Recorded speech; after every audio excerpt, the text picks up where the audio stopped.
took a class in the last few years, you know that Harvard presidents, Ivy League presidents at large, got together around 1892. Now I want you to look at this bunch. We've even got a few with the Napoleon complex, right? They've got the hand in the jacket. They are going to set America the right way. Because prior to this notion of tracking, this notion of CTE, this notion that Robinson calls a myth of the arts and the liberal arts, they hadn't really organized it or put it forward in an interesting way. So in 1892, this committee of 10, some of them were important, so important they didn't even show up for the photo shoot, right?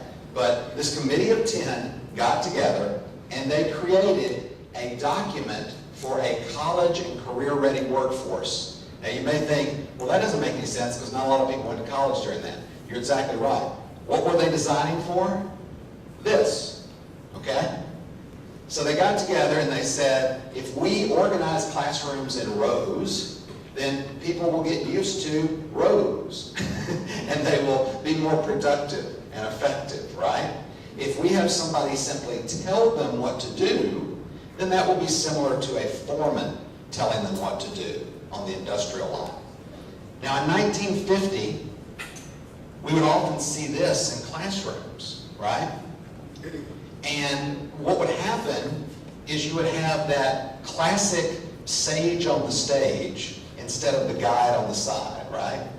This person had all of the knowledge. This was before Google, by the way.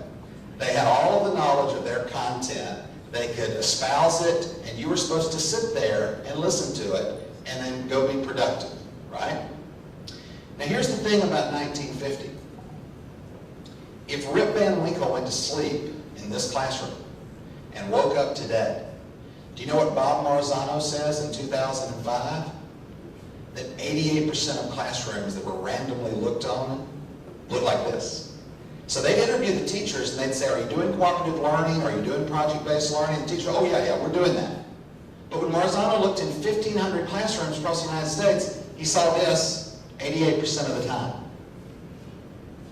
So one of the first things we have to wrestle with is, have we changed from that industrial model at all?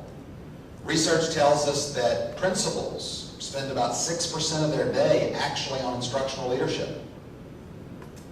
So what are they spending their time on?